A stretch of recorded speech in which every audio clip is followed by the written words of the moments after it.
म्हणजे संपूर्ण महाराष्ट्रामध्ये जे आहे ते सोयाबीनमध्ये तणनाशकाचा वापर हा कंपल्सरी केला जातो. पण विषय होतो काय की काही काही तणनाशकामुळे जे आहे ते सोयाबीन पिकाला झटका बसतो, सोयाबीन पिवळं पडतं किंवा सोयाबीनवर जे आहे ते मोठ्या प्रमाणामध्ये स्कॉर्चिंग येते.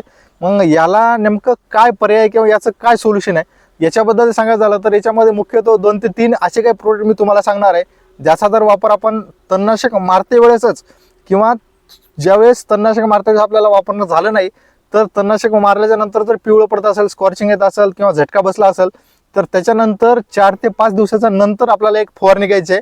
या 3 पैकी कोणताही तुम्ही एक प्रोडक्ट वापरा, तुम्ही या तिन्ही समस्यापासून जे आहेत कायमस्वरूपी जे आहे ते तुम्हाला याच्यापासून मुक्तता भेटेल. आता विषय येतो नेमके कोणते प्रोडक्ट वापरायचे, तर त्याच्यामध्ये आपल्या अनुभवातून किंवा जे शेतकऱ्याच्या अनुभवातून असे 3 प्रोडक्ट येतात. त्याच्यामध्ये सगळ्यात पहिले जे आहे ते म्हणजे गोदरेज कंपनीचं विपुल, ज्याच्यामध्ये ट्राय कंटेनॉल येते, तुम्ही त्याचा वापर करू शकता. दुसरा जे प्रोडक्ट आहे तो म्हणजे झिंक लिक्विड फॉर्ममधलं वापरायचं आपल्याला. ही गोष्ट लक्षात घ्या, लिक्विड फॉर्ममधलं लिक्विड वापरायचं आहे जे 39% येतं. तर याच्यामध्ये यारा कंपनीचं येतं, त्यानंतर FMC कंपनीचं येतं किंवा अशा काही बऱ्याच कंपन्याचं येतं. तर तुम्ही त्या कंपनीचं जे आहे ते लिक्विड फॉर्ममधलं जे झिंक आहे तर तुम्ही त्याचा वापर करायचा आहे आपल्याला. आणि तिसरा जो येतो तो म्हणजे ह्युमिक ॲसिड.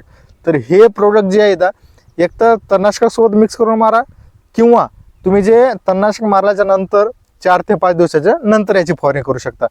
याच्या मार्फत जे आहे ते तुमचं जे पिवळेपणा असेल, स्कॉर्चिंग असेल किंवा पिकाला जे ताण येतो तर ताणापासून जे आहे ते पिकाला बाहेर काढायचं काम करतात.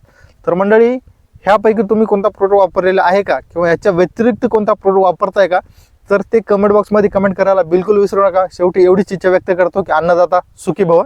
धन्यवाद.